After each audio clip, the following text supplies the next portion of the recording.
and have an opportunity to reflect on some things that require a little bit more discussion than perhaps 12 or 15 minutes in a sermon might provide. And I thought that perhaps we could take a moment and discuss some things that are going on in Israel. And I offer to talk about Israel, but always with a caveat. And the caveat when we talk about Israel is an important one. And I'm going to tell you a story. And by way of the story, I think it'll illustrate comfortably what the caveat is. So I think it was 15 or 17 years ago, I was invited to, I think it was Sukkot. I was invited to someone's house for Sukkot. And gathered around the table was an array of people. And that actually was 2006. So my memory is not bad, because in 2006, you might remember, the Israeli government was preparing to disengage from Gaza, which at the time was an enormously contentious issue. As it happens to be, most of the criticisms against what Ariel Sharon, then Prime Minister of the State of Israel, what he had decided on doing, which was a unilateral withdrawal from Gaza,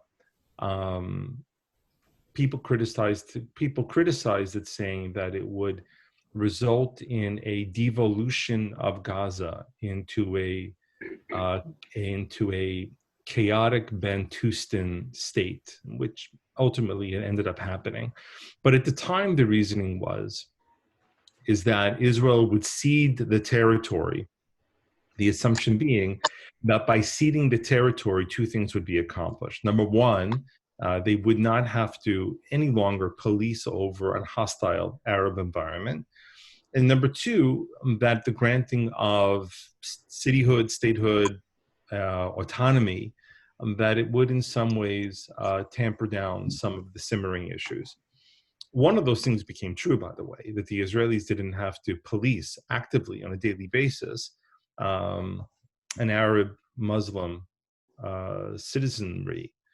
The other things did not come true. And as we all know now well, is that Gaza is a thorn on Israel's side. And the problems that emanate from Gaza, contrary to what people in the Western media think it is very different actually from what's portrayed in the Western media. Most of the reasons why the fire balloons and the rocket attacks, most of the reasons why they're launched is primarily over money. The government in Gaza, which is led by Hamas, they are reliant on the Qataris to subsidize their budget. And by subsidizing their budget, what I directly mean is that the Qatari money, which I believe amounts to almost 100 million shekel every 2 or 3 months, basically pays the salaries of many of the people who work for Hamas or for some of the other organizations, which comprises about a third to almost 40% of all the people who live in Gaza. In addition to, the Qataris also send money supporting families that fall into a category called poor. And they receive a stipend, I think, of $100 every 2 months or 3 months, or I don't know the exact numbers, but I do know that the Qatari cash is critical to the survival of Gaza. And sometimes there are problems with the money getting over, or the Qataris aren't happy about something, or the Israelis or the Egyptians who control the mutual border, both on the north and east side and south and east side of Gaza. Sometimes they stop the money from going as a way of clamping down on Hamas to tell them to relax. And then the rockets start flying and then the money comes in. If you want to read more about this, and I think he does write in English as well, Avi Ischaroff, who is the writer, producer of Fauda, is a long-serving and highly respected Israeli journalist. He's an author of a number of books, important historical books on the Israeli military and Secret Service, all which formed his ability to pen Fauda to be as authentic as it is. And Avi Yisroel has been highly critical of the handling of Gaza in the hands of Bibi Netanyahu. He feels that that Hamas and the Qataris play him like a fiddle when it comes to buying quiet, which is the price of the money going back and forth. But in many respects, I mean, the criticisms that were lodged against Ariel Sharon in his decision, most of them ended up coming true. And what Sharon had hoped to achieve didn't so much come to be true. So in the light of that, I was sitting at a table on Sukkot, and one of the men was excoriating Sharon for this decision. He said, oh, it's a sin, and it's this, and it's that, and how dare they? We can't give the land back. It's not theirs, and all these other things. And I listened very, very carefully. And then I said to the gentleman, I said to him, shame on you. And I said, shame on you because you have no skin in the game. I said, do you have a son or a daughter who's going into service or is serving now? I go, have you put on a uniform and stood at a checkpoint at 1 o'clock at night in the freezing cold when it's raining? And there are lines of people trying to get back into Gaza or get out of Gaza to get to a hospital? Have you ever done that? So I said, if you haven't, you know what? It's just like armchair activism. You know, it's like sitting at your table and like blurting out things and like just saying things. And truthfully, they're only, these things are only said to make yourself feel better, not actually reflective of a deep knowledge or a personal involvement in the situation that effectively would really entitle to you to what I would call a working opinion as opposed to a lazy opinion. He didn't like that very much. I don't blame him. I mean, I probably shouldn't have said anything. I admit it now freely. Looking back now, 14 years provides some degree of hindsight. But I always, my working caveat is, and I include myself in this caveat, by the way. I mean, I did live in Israel for 8 years, and I did serve in the army. But I am long removed from that experience, and I do not live in Israel now. And so my skin, so to speak, in the game is a lot thinner than it was certainly 30 years ago. So I say that all with a caveat, and I think it's an important caveat to hold. And the reason why it's so important is because for many, many Jews, Israel is an important part of their Jewish identity. And it's important to ask us why that's the case, right? I mean, why is Israel such a critical, foundational value in our Jewish identity? And I'll give you a few examples to just sketch it out and show you why that's the case. People sometimes, when they, I don't think people confess to rabbis per se, but I think people try to define themselves Jewishly to rabbis a lot of the time. And so people will come and say to me, you know, Rabbi, I'm not that religious, but I observe the holidays. I fast on Yom Kippur, and I've been to Israel a number of times. And it's so interesting that people group their identity touch points. Think about it for a second. The observance of Jewish holidays, which for many people consists of having family meals and having a Seder to mark the event, and also on the high holidays, going to shul, fasting on Yom Kippur, which is a real touchstone moment for many, many people, and visiting Israel. In other words, visiting, okay, so the first two things are enormously ancient in their context. We know that the rituals and rites of Yom Kippur, and they've undergone a significant amount of alteration. But let's say inarguably, and that's a big statement, but I think it's fairly universally accepted that the Yom Kippur that we're aware of now is easily 2,500 years old in its observance. So that's quite ancient.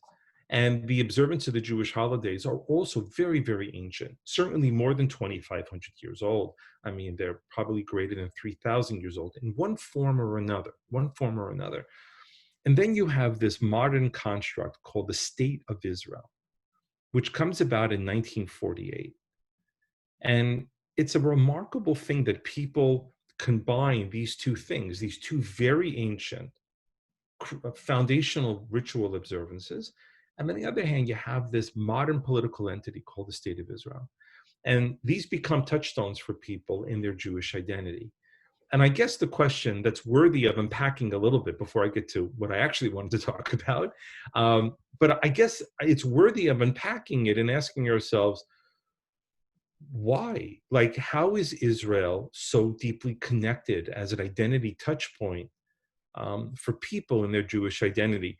And Marnie, I don't know if you're listening, but if there are people who want to jump in and offer a thought as to help answer that question, I want to invite you to help. Let's have a conversation about it. And if I'm anywhere near as I don't know, thinking as I hope I am, I'm sure lots of people will have lots of ideas in this question. Does anybody you can just raise your hand on the screen, and hopefully Marnie will see you. Go ahead, Cheryl, I think you can talk. Well, you talk about people talking about, or as a touchstone, that they've gone to Israel. It's kind of our Jewish version of the Hajj. It's our pilgrimage for a lot of people. But I will say, that's Cheryl, part of it. I will say that the Hajj is a religious institution, meaning that for Muslims, it's a mitzvah for them to observe the Hajj. And for a lot of Jews, this is also a religious experience. No, I understand, but I guess once again, the question I have is that it's a very new thing. The Hajj is centuries old. Yeah, I know, but it strikes me. I mean, my mother used to say that without Israel, we wouldn't be able to live as we do in North America. That it's our protection. That's the classic post-Holocaust argument. I don't know whether I agree with it, but that was what I grew up hearing. No, it's a fair point. And once again, that's a classic post-Holocaust argument. That Israel is the Nachshtetl for all the Jews outside of Israel. That what's that famous comment? Shlomo Avineri in his book called The Prime Ministers. Yehuda Avineri, in his book The Prime Ministers, talks about a conversation that. Yes, Susan, absolutely. I see your comment, and yes, 100%, I understand. So Avineri writes about a dialogue that occurred between then Senator Joe Biden. This is an important story, actually. Then Senator Joe Biden and Golda Meir, who was the prime minister of Israel at the time. And it was post Yom Kippur War, and Joe Biden basically was part of a delegation saying to them that we got your back, and Israel, America's supporting Israel, and all these other things. And then Joe Biden said to her, you also know that we're aware that Israel's secret weapon. Oh no, I'm sorry, I'm telling the story wrong. So Golda Meir says, I know that Israel will never be wiped off or eliminated or destroyed because we have a secret weapon. So Joe Biden says, yeah, we know about the nuclear weapons. Like, it's not such a great secret, like everybody knows about it. No. And Golda Meir says, no, that's not our secret weapon. So Joe Biden asks, what is it? And Golda Meir says, because we have nowhere else to go. Which is a classic post-Holocaust framing of the existence of the State of Israel. By the way, it's a very difficult argument to make now to third and fourth post-Holocaust generation Jews. And I'm not saying, just to be totally clear, I'm personally not saying that that argument is obsolete. I'm not saying that. What I am saying is that it falls very weak on many, many third and fourth generation post-Holocaust Jews. That's terrible. Jews or Israelis? Both. I would agree with Israelis. I'm not so sure I'd agree with Jews. What I would say, Abe, is that if you look at any of the data coming out from the last Jewish population survey, and the growing anti-Israel sentiment amongst Jews, and once again, we have to take ourselves out of the bubble of Toronto. Those numbers all of a sudden paint a very different picture of the relationship that North American Jews have with Israel and how they perceive Israel. Again, I would argue American Jewry versus Canadian Jewry, because I've seen the difference between American and Canadian numbers, and they're vastly different. They are vastly different. And by the Toronto bubble, you'll excuse me, because I know everyone complains that people live in Toronto think we're the center of the Canadian universe. By Toronto, I mean Canada. But let's make no mistake. And for those of you who are interested, and Abe, thank you for tickling my my frontal cortex. So there was a wonderful Canadian version of the Jewish population survey that was done through the auspices of the Social Sciences Department of York University. You should read a copy of it. It is easily downloaded from Google. Okay, so after my conversation with you guys, you should go do it and read it. And one of the things that it does, in fact, describe is the relationship that Canadian Jews have not only with Judaism, but also with the state of Israel. It is markedly different in some ways from the relationship that American Jews have with the state of Israel. But that having been said, let's look at North America. Let's look at America, because Canada has 350,000 Jews, and the United States is about 5 million Jews. So it's the largest Jewish population outside of the state of Israel. So if we go by the numbers that there are, say, 15 million Jews in the world, and Israel has about 7 million, 7.5 million of them, and another 5 million are living in the United States, and then there's the rest of the world. And I think, Abe, there's maybe 350,000 Jews, maybe 250,000 Jews living in Britain, correct? And then I think there's another... I think so, something like that. Then I think there's another 300,000 living in France. France, right. Right. I mean, there's not much else. I mean, when you put the numbers together, there's not much else. So that relationship with Israel is it's a challenging one. Certainly, when you make that argument, that post-Holocaust protection argument. And I'll even go so far as to say that in Reform congregations in Toronto, and I have no reason to doubt that it's the same outside of Toronto, a number of very, very significant Reform congregations have stopped the Israel bond appeal on Kol Nidrei night. And they did it for explicit Israel criticism reasons. So Canadian Jewry is not immune to it either in that respect. So Israel's but going back to the real question, I mean, Israel is a touchstone identity point. Yes, like I said, for the post-Holocaust argument, it's a place of safety. But I think that there's another argument to be made, and one that certainly could resonate with people who don't feel the sharp end of danger because they're so far removed from it. And the other argument for Israel, which I think is actually the reason why Israel is such an important part of people's Jewish identity, although I think they have a hard time articulating it. So I'm going to do it for them, is that the existence of Israel is not so much a symbol of survival as it is a symbol of aspiration. And what's the difference between survival and aspiration? The difference between those things is that when you're focused on survival, that the success of the place is only determined by the threats that we're able to repel and the defense and protection we're able to provide. An example of that, perfect one, is in 1976, on July the 4th, I was 10 years old. The 4th of July in the United States is like a huge moment. I hadn't yet gone to camp. And we were outside in the backyard. My father was probably getting ready to barbecue. And all of a sudden we hear loud yelling and screaming, but it was happy yelling and screaming. And there was music being played, and it was Jewish music being played. And my father says, "What's going on?" He says, "I have no idea." Right? This is before there were cell phones. So we go outside into the front of the house, and there's all of our neighbors. We lived in a street where there were Italians and Jews, and all the Jews are out.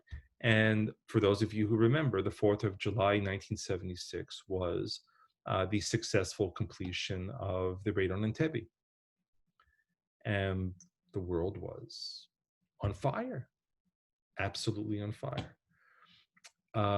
That's that argument, right? About survival and power and military power and all those other things. But the aspirational thing is a little different. The aspirational thing is the idea of what Judaism and Jews can be when we're left to ourselves. That it's not a question of us accommodating. In other words, I'll put it in the words of the great Israeli writer, Amos Oz, of blessed memory. Amos Oz, in his last lecture, and sadly, the text of the last lecture has not been translated into English in book form. But if you go online and you type in Amos, it's A-M-O-S, Oz, O-Z, the last lecture, there is a copy of the video that has English subtitles in it. And you should listen to it. He is such an important voice in Israel, or he was. Well, he still is, actually. Such an important voice. And he says, and he's a secular Jew. I mean, secular in the way that Israelis are secular. I mean, he's not an observant, religiously observant man. And he says that one of Israel's great contributions is that he doesn't want to be a minority anywhere. That he doesn't want to be a minority. He wants to live in a country where the Jews are the majority. He also doesn't want to make that kind of cultural identity compromises that you and I make all the time. And some small examples of accommodations, I'll put it to you like this. For those of you who work in offices or other places where you come into contact with non-Jews, and the last time they asked you to explain a Jewish holiday or some Jewish ritual observance, eating kosher, why Jews don't eat pig, I don't know, you can pick any number of things. And most probably, I don't want to put words in your mouth, but most probably, I would have to assume that before you actually explained what it was, you did something reflexively unconscious. And what was it? You went through a mental exercise, and it was in the flash of a second, asking yourself, what is the best way I can explain this so they think it's something good? That it's something beautiful and positive. And that's the action of a minority, where you feel that you have to justify and make an argument, in other words, an argument to its benefit in the eyes of other people. Well, in Israel, they don't do that. I mean, you're having a conversation with Jews between each other. You don't feel the insecurity that you need to make an argument about something. I mean, there's lots of arguments in Israel, but fundamentally, there's not the insecurity about making it sound as good as possible so that people don't think that Judaism is something that it's not. So that aspirational idea of Jews living in their own country, speaking their own language, being left to their own devices to form a society and a kind of culture and religion that is reflexive of that. Because the kind of Judaism that's observed in Israel, for those of you who have been there, you know this very, very well, is different than what we observe in North America. In some ways, the Israelis are jealous of us. When they come over here and they look at how we do things, like, wow, it's really interesting. I wish we had something like that in Israel. And in other ways, it's not so good. And probably more not so good than good, to tell you the truth. So Israel as an aspirational destination, that Jewish teens or adults who go to Israel and they see a confident, independent country that is relentlessly searching both its past and its future, and doing it in distinctly Jewish ways, is something that's very, very exciting, and it's inspiring. And it's what I love most about Israel, to tell you the truth. I don't feel afraid that there's going to be a second destruction coming. I actually remarked, I was interviewed yesterday by Steven Skirka, and I said to him, I forgot what we were talking about, and he was asking about anti-Semitism, and I said to him, my grandmother, who escaped Germany in 1936, she would always say to me, she said, Aaron, she didn't call me Rabbi. She would say, Aaron, you're not a Jew. She says, I'm a Jew. She says, you're an Israeli. She says, you're not afraid. And she's right. She had good reason to be afraid. And I know that. And I don't. And that's also a gift of the existence of Israel, is that we don't have those fears. So once again, going back to our big point, before I actually talk about what I wanted to talk about, is Israel as an important identity point. Is there anybody else who wants to share an idea? Paula. Yeah, I have to. So I just want to go back to what you were saying about identifying with Israel. From what I've read, it's a large generation gap. Younger people, and I've seen it in discussions and when I've been on Shabbatons or whatever. I mean, when I was in Montreal with younger people. When I say younger, I'm saying in their 20s, 30s, 40s. They unless they're Orthodox or ultra-Orthodox, their identity, and my children are in their early 40s, and for them as well, their identity as Jews is different than, I would say, people 60s, 70s, 80s. The way they look at Israel is different.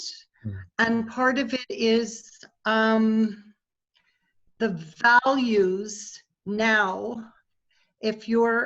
That's a whole other conversation, but from what I've read, there's definitely a generational difference.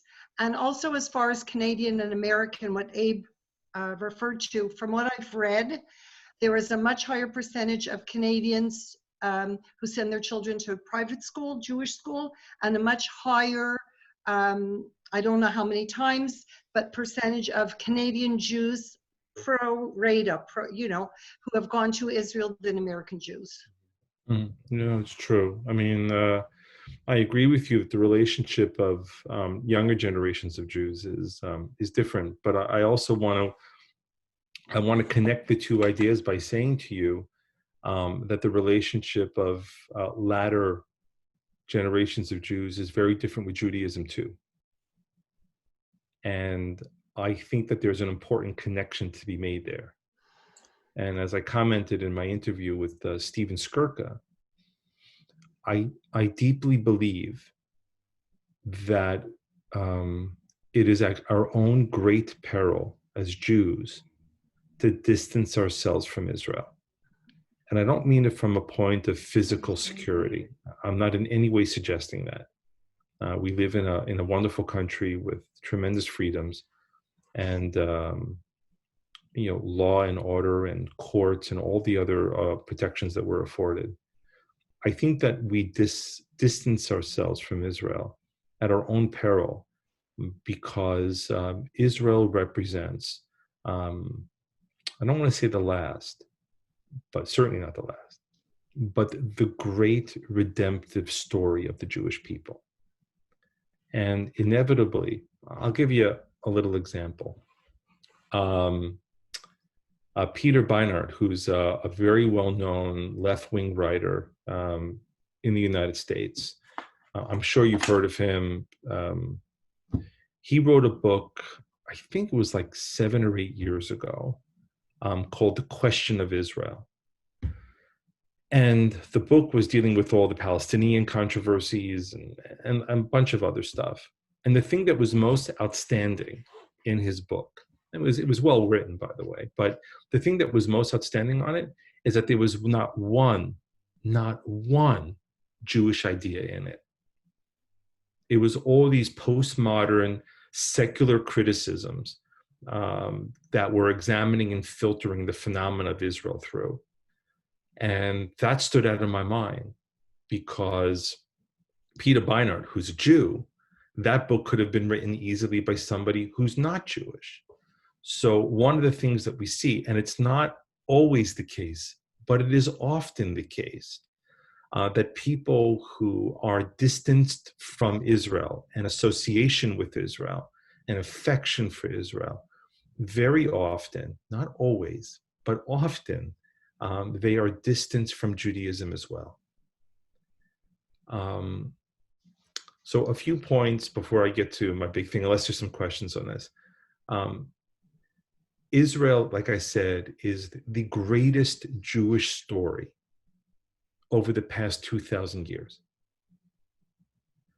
And to think that there are Jews who are self-distancing themselves from that is distancing themselves from also the Jewish story.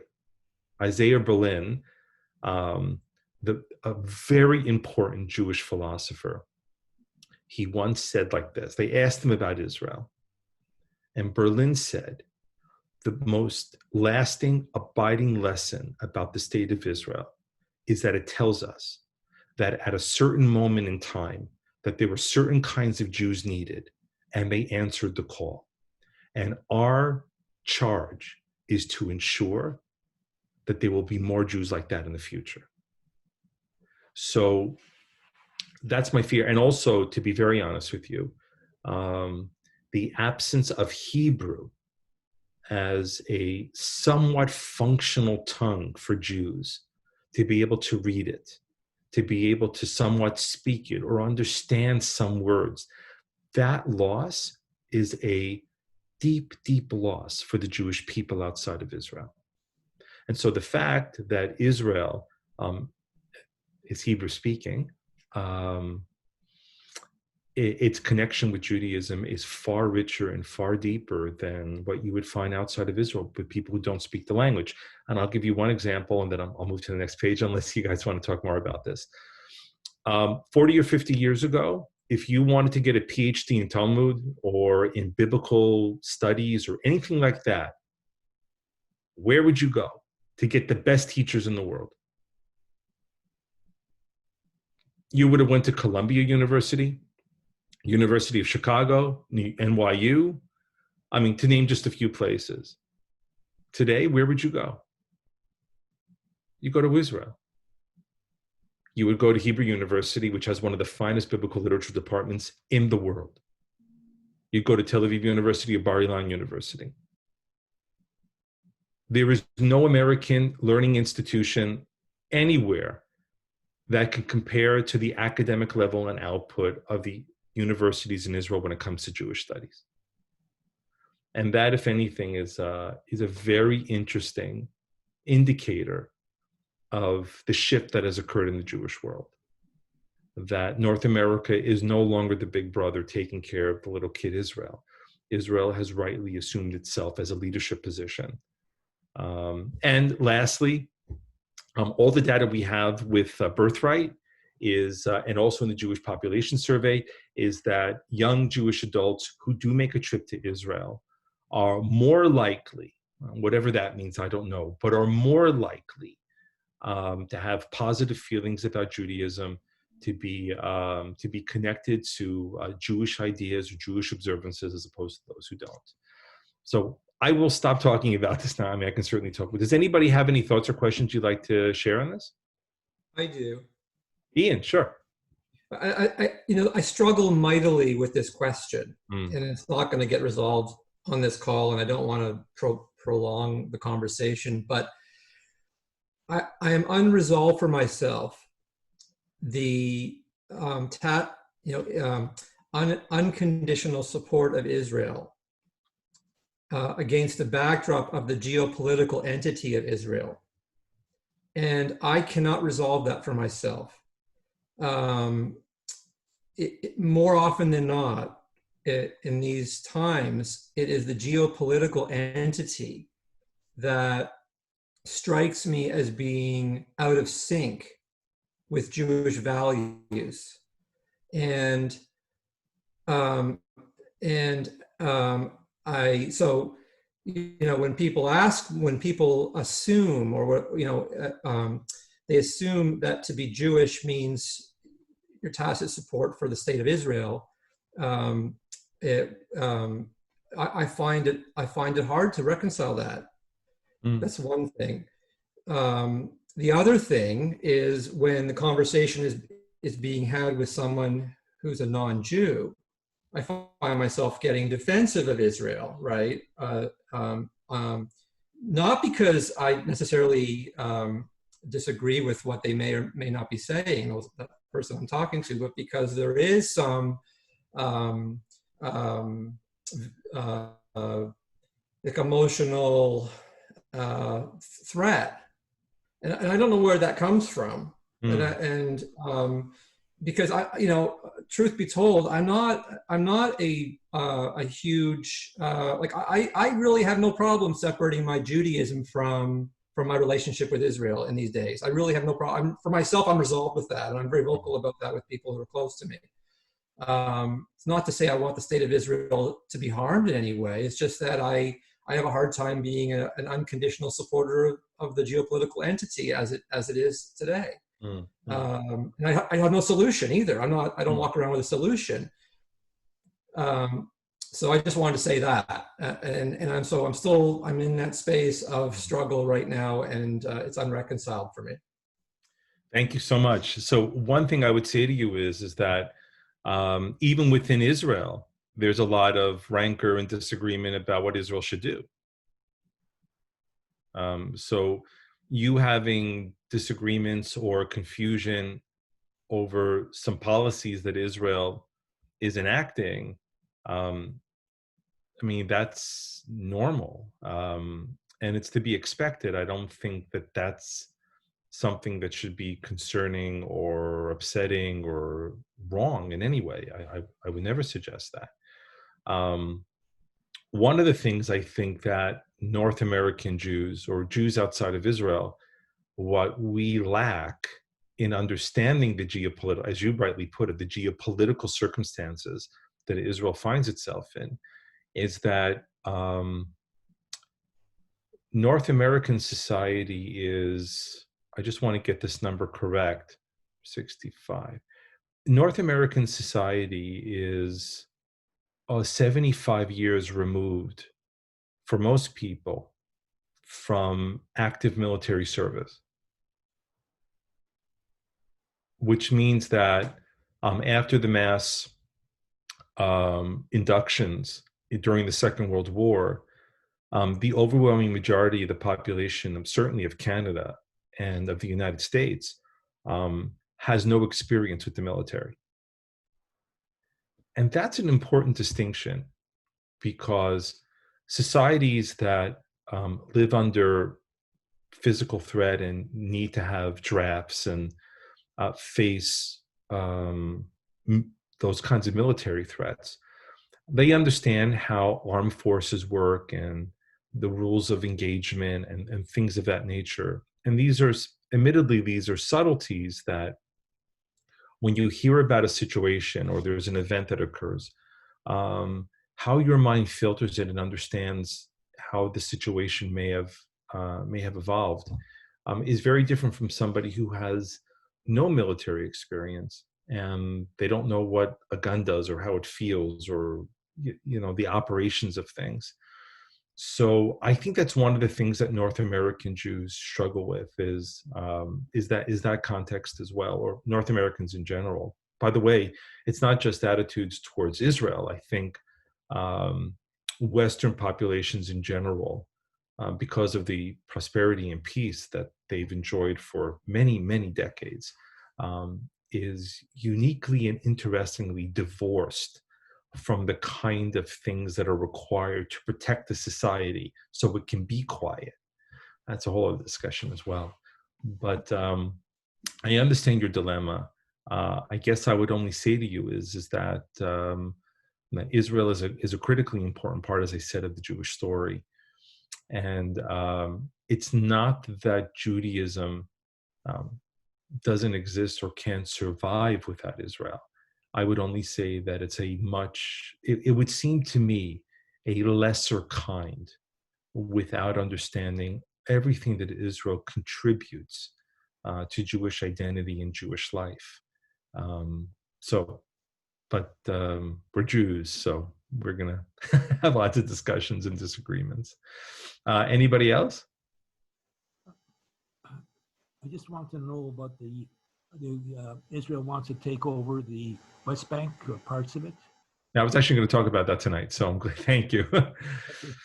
Well, this is one of these circumstances where Ian's comments are spot on, and once again, bearing in mind my caveat, but it's a complicated. First of all, we're not sure if this annexation's going to go through. We don't know if the Trump administration is going to approve it.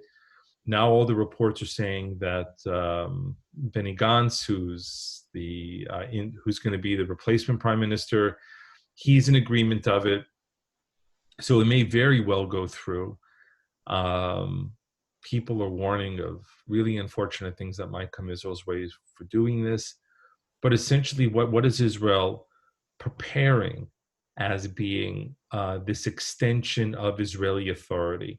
So first, it's important to know that in the area called the West Bank, that there are three major areas, very close to Jerusalem, by the way, that are large Israeli suburban centers. That is primarily, significantly, where, at least from what we're told, where the extension of Israeli authority is going to find itself, which is to say, Israeli authority is already there. The people who live there have Israeli license plates. The police that patrol there are Israelis. Their electricity is supplied by Israel, as their water and their sanitation and everything else. But because these areas, and they are the Gush Etzion, the Gush Etzion and Ma'ale Adumim, that these areas are technically in the West Bank. So they're not formally considered to be the part of Israel. So according to one thing that's being said, is that Israel is simply going to extend its legal authority over those areas to effectively remove any question that those areas are up for negotiation or debate, and ultimately what will be, God willing, a two-state solution. So according to one opinion, this would only end up being 12% of the total land space, and really, for all intents and purposes, it's Israeli land anyway. I mean, effectively, de facto on the ground. We can debate how the land got there. It was through the 6-Day War and all the other iterations of that, but it is effectively Israeli land, and that's just going to solidify it. The number also is that, according to that 12% number, about 50,000 Palestinians would end up in that area, and the Israelis are contemplating giving them a choice of accepting Israeli citizenship, or maintaining what a lot of East Jerusalem Arabs have, and that is they have not necessarily Palestinian citizenship, but they have Jordanian passports. So that's an option on the table. And that's not so concerning to me. I mean, I don't know why they're doing it now. I mean, a part of me does, because it sounds like the Trump administration is on a timer, and they want to get this in under the wire before Labor Day comes and the election cycle begins and all these other things. So I understand that on one hand. So if it's only the 12%, and it's those areas in particular, I can kind of understand it. I don't agree with it, but I can understand it. The second scenario is a lot more challenging to understand. And the second scenario is that it's a 30% grab. And that this 30% is basically a larger bubble outside of that 12%, where there are other less substantial Jewish settlements, and to pull them into that bubble. That's more challenging. And personally, I can't agree with it. I think it's going to, I imagine it's going to be a source of difficulty for the country, not only with its international relations, but I think inside the country too. I mean, one of the things that I always devote myself to is when I get up in the morning, and I usually get up early, is I always read Israeli news. And to listen to the debate that's going on in Israel is very telling in that it reflects this kind of debate that's going on, where people on one hand understand if it's the first concept, people struggle with it because they don't want things being done de facto. They'd rather see a process taking place in dialogue with the Palestinians. On the other hand, the second idea, the 30%, is really, really troublesome to a majority of Israelis, by the way. I mean, all the poll numbers are showing they're not in favor of it. And part of this may be a feverish, pursuit of Bibi Netanyahu of some kind of legacy issue, because he's got some serious legal issues still dogging him. So I don't know, but those are essentially the items and elements that are on the table. Any thoughts, please?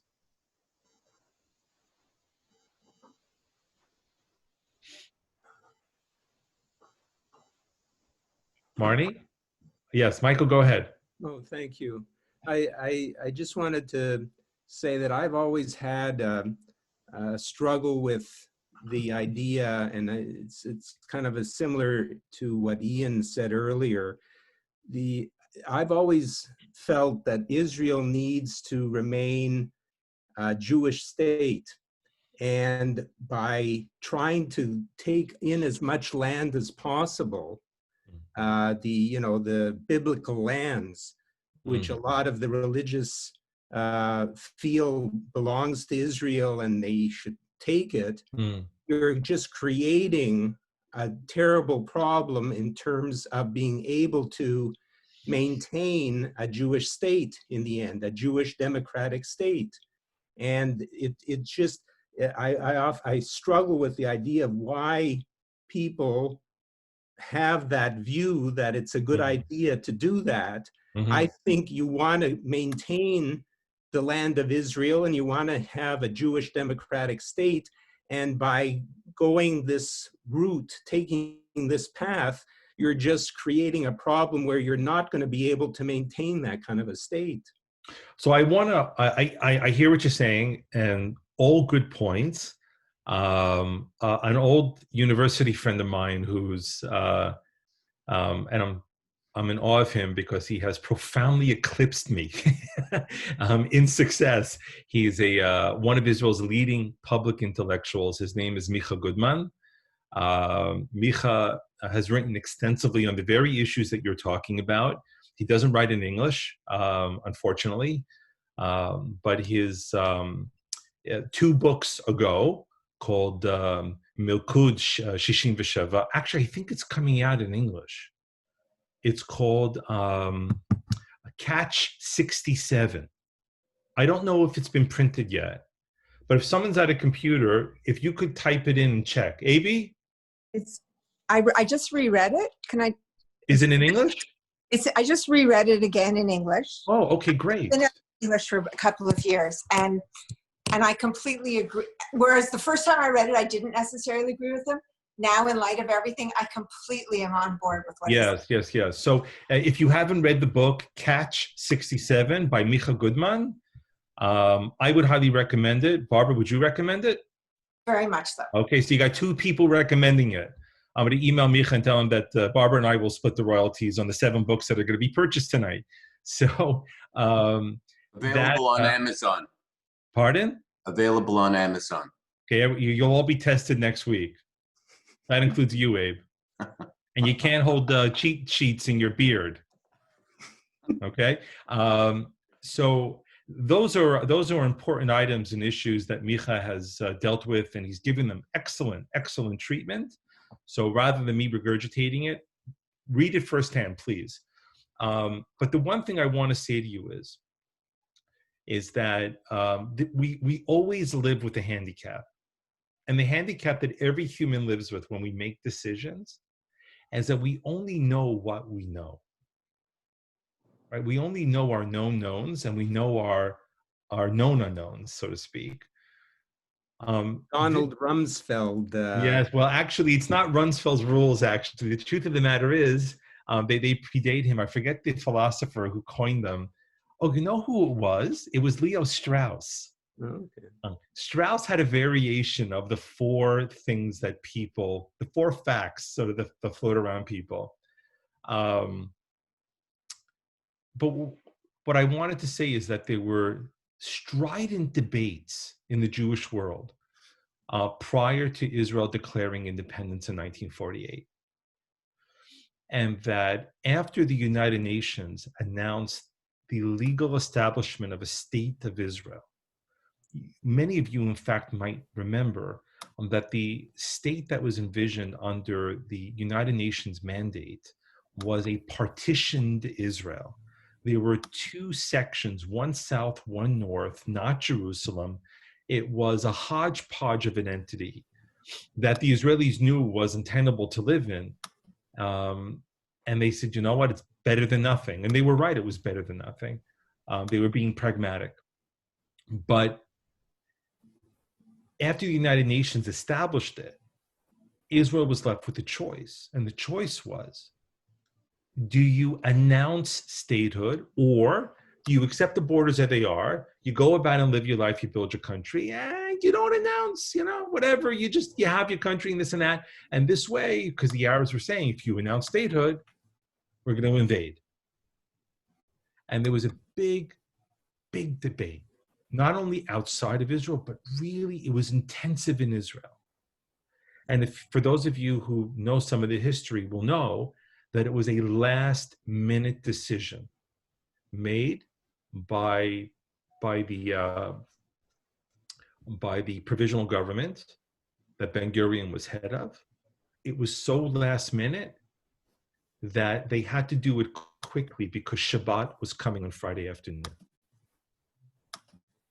And they had to get the shrab, the sofer, the scribe, they had to drag him out of his house to write it, and his car broke down, and they had to grab a cab. It's a whole crazy story. Next time you're in Israel, God willing, go to Independence Hall in Tel Aviv. They tell the whole story. And it was really a last-minute decision.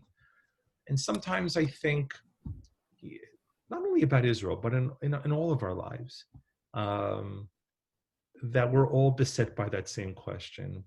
We don't know the greater context of things that'll be in the future. And now we look back and you tell the story about 1948 and declaring statehood, and you're like, oh, well, of course they declared statehood. And so I don't know what the future will be. I mean, certainly none of us know what the future is going to be. At the time that Ariel Sharon pulled out of Gaza, which what I began with on this evening, I mean, everyone throughout the Jewish world, with the exception of a percentage of people in Israel and outside of Israel, but the majority, what did they all say? Yesher koach. Good. In other words, land for peace, all those other things that we grew up with. And which is all my way of saying, and to be completely transparent with all of you, I don't have a political leaning. I really don't. Like, I'm not a lefty. I'm not a righty. I'm not like a pro-settlement guy. I'm not any of that. Like, truthfully, I'm just a guy with a lot of questions. And I'm deeply invested in the country, and I love the country, and I feel it's incredibly important. But the political issues, I have questions about the left, and I have questions about the right. I mean, I'm a real center kind of guy. And if you look at the numbers in Israel, a majority of the country is smack dab in the middle. Smack dab in the middle. So we're all in good company. Be skeptical. Truthfully, Michael, your comments, Ian, your comments, I mean, we're all skeptical. And that's what we are. We're Jews, right? So we're all in good company. And we understand that statement, actually. We really, really, it's in our kishkas. We understand that. But it's a debate that a family has, and we can disagree about Israel, but it's something that's also in our kishkas. And more times than I can count, when I meet people in Israel, congregants, Avi and I, Avi, you and I, in our trip to October, we had two couples who hadn't been to Israel, remember? Three. Three couples? Well, 2.5. Karen hadn't been either. That's true. So we had 5 people who had never been to Israel, and they never thought it was someplace really important to go to, or they didn't know how they would feel. And to a person, they were so deeply, deeply surprised about how deeply they felt. So the fact that we feel so strongly about these issues, now, it's because it's important to us. So I'm gonna go off, sign off very, very shortly. But if anybody has any questions, anything, thoughts or whatnot they'd like to share or ask, now's your time, or forever hold your peace. Where's your scotch? Oh, Ian, you're so right. You know what? I sat down to. Where's yours? The Chaim. The Chaim. I'm drinking White Claw these days. White Claw. What's White Claw? Oh, good choice. How many years? White Claw is 14. White Claw is a carbonated vodka drink with flavor in it. So the one that I'm partial to is black cherry, and you put a little, Rabbi. You put a little umbrella in the drink too when you drink it. No, I don't. It's not sweet, actually. It's not sweet at all. There's no sugar in it.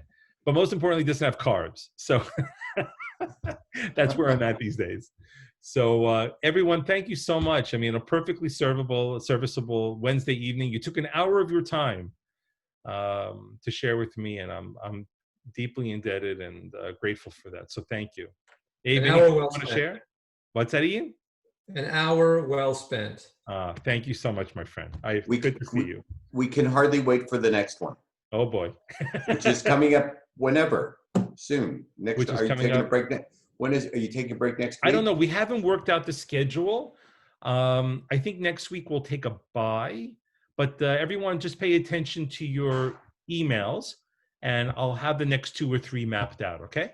And let me plug the Cantor. Like Stephen Skirka did such a great job interviewing you yesterday. Next Tuesday, different time at noon, Stephen is going to interview the Cantor. So stay tuned for that. Okay. Thank you so much, everyone. Have a wonderful evening, and hopefully you'll see me on Shabbat. For sure. Take care, everyone. Good night. And thank you, Marnie. Good night, Rabbi. Good night, everyone. Thank you. My pleasure.